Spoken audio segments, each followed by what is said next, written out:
Buenos días, soy Marlon Quiroz, estudiante de la carrera de Turismo, y el presente video corresponde a la clase de métodos y técnicas de la investigación. En el presente video estaré hablando acerca de los diferentes tipos de estudio de investigación y las diferentes hipótesis, así como el concepto de hipótesis, explicar cómo surgen las hipótesis y cuál es la utilidad de las hipótesis. Dicho esto, quisiera empezar con los estudios exploratorios. Los estudios exploratorios son como cuando viajamos a un lugar que no conocemos, del cual no hemos visto ningún documental ni leído algún libro, sino simplemente alguien nos ha hecho un breve comentario sobre el lugar. Este estudio se efectúa cuando el objetivo es examinar un tema o un problema poco investigado. En el documento de la clase nos proporciona un ejemplo muy interesante en el que se dice que si queremos conocer la opinión de un grupo poblacional acerca de su autoridad local, o sea, su alcalde, estaremos realizando un estudio exploratorio solo si no se ha realizado otro del mismo tipo.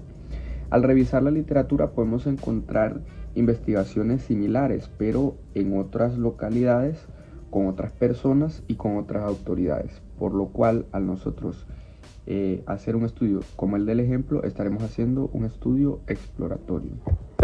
Los estudios descriptivos miden o evalúan diversos aspectos, dimensiones o componentes del fenómeno o fenómenos a investigar. Desde el punto de vista científico, describir es medir.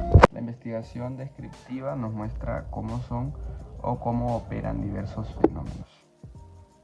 Esto quiere decir que nos muestra los datos de la realidad tal y como son. Nos muestra características, nos mide niveles y básicamente nos arroja datos de diversos fenómenos que pueden ocurrir. Por ejemplo, si queremos investigar sobre un grupo de personas de una cierta localidad que presenten enfermedades respiratorias y queremos investigar cuáles son las más comunes, ¿no? Puede ser COVID o los diferentes tipos de enfermedades respiratorias. Entonces, la investigación descriptiva nos muestra las características de la realidad tal y como es. Los estudios correlacionales miden las dos o más variables que se pretenden ver si están o no relacionadas en los mismos sujetos y después se analiza la correlación. Los estudios correlacionales, por su parte, consisten en medir la relación que existe entre una o más variables que se presenten en el estudio. Ejemplo de ello pudiese ser qué grado o qué relación existe entre el crecimiento económico de un país y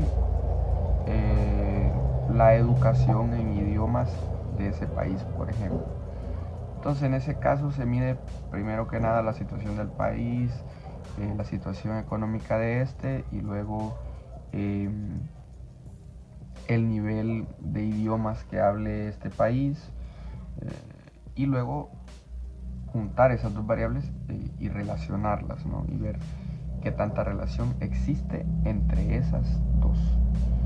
Esos son los estudios correlacionales. Ahora pueden ser dos o más variables que podemos buscar la relación entre ellas.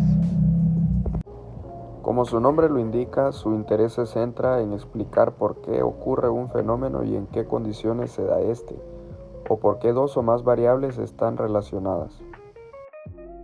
Si los estudios descriptivos pretendían mostrar características o medir diferentes fenómenos y los estudios correlacionales buscaban encontrar la relación que existían entre dos o más variables, los estudios explicativos consisten en explicar las causas de un fenómeno o explicar por qué están relacionadas dos o más variables. Este es un estudio profundo que intenta encontrar la raíz de los fenómenos y aunque puede confundirse con los dos anteriores mencionados, existen esta gran diferencia que he mencionado. Esos son los estudios explicativos. Consisten en establecer guías precisas hacia el problema de investigación o fenómeno que estamos investigando. Las hipótesis se pueden definir como proposiciones tentativas hacia un problema que estamos investigando. Proposiciones quiere decir que nosotros estamos proponiendo o afirmando algo. Sin embargo, esa proposición o afirmación no está comprobada y no estamos seguros si se puede comprobar. Entonces nosotros simplemente formulamos una alternativa, si se puede decir, al problema y luego con respecto a la investigación se tratará con base a los datos de probarse si esa hipótesis es cierta o no. Surge la pregunta entonces, ¿de dónde surgen las hipótesis? Las hipótesis surgen del proceso de investigación misma. Al nosotros revisar la literatura y familiarizarnos un poco con el tema, se nos pueden ir ocurriendo las demás partes de la investigación. Por ejemplo, plantearnos el problema de esta investigación. Es importante que, como dice el documento y como yo comprendí, que la revisión de la literatura, el planteamiento del problema y la hipótesis están estrechamente relacionados. Aparte que estas partes pueden ir cambiando con respecto a la investigación va avanzando. Entonces las hipótesis surgen de ese proceso de investigación. Al nosotros irnos familiarizando con los conceptos, con las investigaciones, mejor dicho, que se han realizado, y al nosotros ir creando nuestra investigación, ya se nos van surgiendo nuevos planteamientos o nuevas hipótesis. Hipótesis de investigación. También denominadas hipótesis de trabajo, según el contenido proporcionado, el concepto general de hipótesis es el mismo que el de hipótesis de investigación. Las hipótesis de investigación se pueden definir como preposiciones tentativas a las posibles relaciones entre dos o más variables a investigar. Esas son las hipótesis investigativas. Hipótesis nula. Las hipótesis nulas son, en un sentido, el reverso de las hipótesis de investigación. Las hipótesis nulas se le pueden denominar como la parte contraria de las hipótesis de investigación. Si una hipótesis de investigación dice que pasa algo, las hipótesis nulas dicen no pasa algo. Un ejemplo pudiese ser, si una hipótesis de investigación sería como los adultos mayores consumen más cantidad de café caliente que los jóvenes, la hipótesis nula diría los adultos mayores no consumen mayor cantidad de café caliente que los adolescentes. Es decir, es la misma hipótesis pero de forma negativa. En vez de afirmar, negar algo. Son posibilidades alternativas ante las hipótesis de investigación y nula. Las hipótesis alternativas son otras posibles respuestas que no contemplan la hipótesis nula ni la hipótesis de investigación. Por ejemplo, la hipótesis de investigación dice pasa esto. La hipótesis nula dice no pasa esto. Y la hipótesis alternativa ofrece más posibilidades. Pasa esta otra cosa. Entonces, solo pueden existir este tipo de hipótesis cuando verdaderamente hay más posibilidades que la hipótesis de investigación y la hipótesis nula. En dado caso que no hayan, entonces no pueden existir.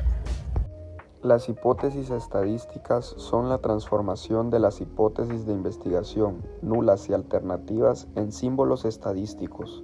Las hipótesis estadísticas son la versión de las hipótesis de investigación, de las hipótesis nulas y, en caso de existir, de las hipótesis alternativas en un lenguaje matemático. Es decir, porcentajes, números y todo lo que conlleva un lenguaje matemático. Esto también cabe recalcar que es un estudio que sea afín a esto y que se pueda. En dado caso, entonces, existe este tipo de hipótesis, el cual son las hipótesis estadísticas. ¿Cuál es la utilidad de las hipótesis? Las hipótesis son de gran utilidad por 4 ejes principales. El primero es porque sirven como una guía y como un orden para la investigación. Nos dicen hacia dónde dirigirnos y evitar que estemos desorganizados en la investigación. La segunda razón es porque nos describen y explican fenómenos. Al concluir una hipótesis, o más bien al concluir una investigación y poder comprobar o negar una hipótesis, estaremos adquiriendo más conocimiento. Si es afirmativa, pues tenemos más conocimientos, y si no lo es, entonces también aprendemos algo nuevo. La otra razón es porque aportan contenido valioso a las diferentes teorías. Y la cuarta es porque crean más teorías. Entonces, esas son las 4 razones que nos dicen la importancia de las hipótesis.